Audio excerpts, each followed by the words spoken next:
मेरे प्यारे नन्हे दोस्तों, कैसे हो आप सब। अगर आपको मेरी कहानियाँ पसंद आती हैं तो प्लीज़ मेरे चैनल को लाइक, शेयर और सब्सक्राइब करो।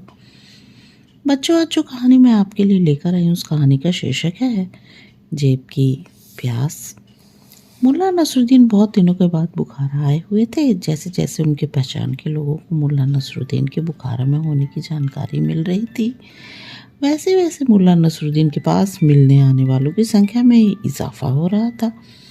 मुल्ला नसरुद्दीन खुश थे। उन्हें लगा बुखार आने का निर्णय गलत नहीं है। लोग इतने अरसे बाद भी उन्हें भूले नहीं हैं। बुखारा में मुल्ला नसरुद्दीन के चाहने वालों की कमी नहीं थी। सेठ करीम उनके प्रशंसकों में से एक थे। सेठ को पैसे की कोई कमी नहीं थी। उन्होंने मुल्ला नसरुद्दीन के आने की खुशी में बुखारा के चुनिंदा लोगों के लिए दावत का आयोजन अपने घर पर किया और मुल्ला नसरुद्दीन को लेकर अपने घर चले गए। उनके रहने खाने पीने की व्यवस्था उन्होंने अपने घर पर की थी। मुल्ला नसरुद्दीन के तेज दिमाग, रोशन चेहरे और हाजिर जवाबी के वो कायल थे। वो चाहते थे कि उनकी निकटता हासिल कर वो मुल्ला नसरुद्दीन से हाजिर जवाबी का कोई गुण सीख ले।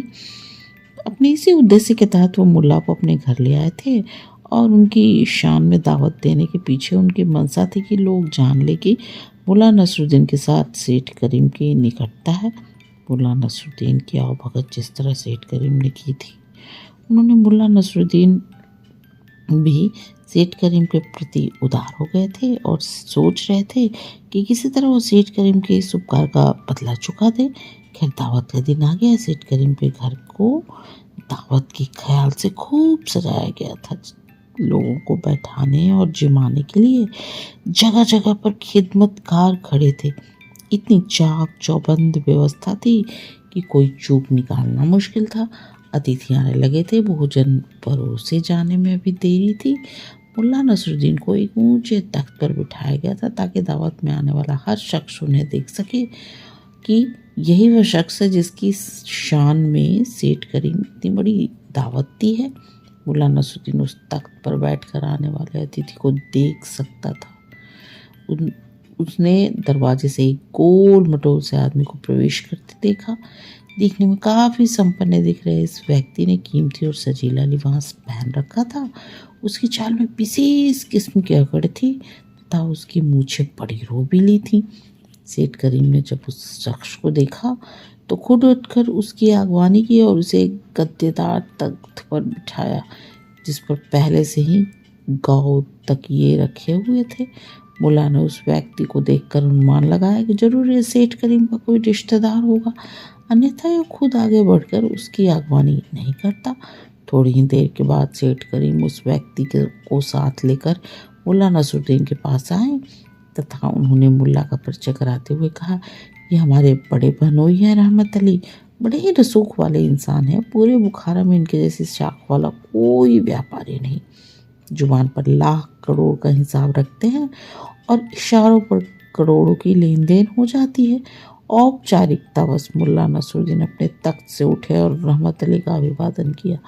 भोजन से पहले जलपान परोसा जाने लगा। मुल्ला नसरुद्दीन ने गौर किया कि भुने हुए काजू, पिस्ते और अखरोट से लोग मुट्ठियाँ भरने में लग गए हैं। मुल्ला के पास भी एक दस्तरी में भुने हुए मेवे आ गए और मुल्ला एक एक दाना उठाकर अपने मुंह में डालने लगे तथा आसपास के बदले हुए माहौल को देखने महसूसने में मग्न हो गए।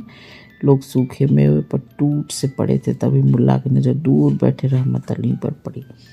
रहमत अली मेवा खा भी रहा था और अपनी शेरवानी के आगे वाली जेबों में लोगों की नज़र बिछा कर मुट्ठी भर भर कर मेवा ठूस भी रहा था।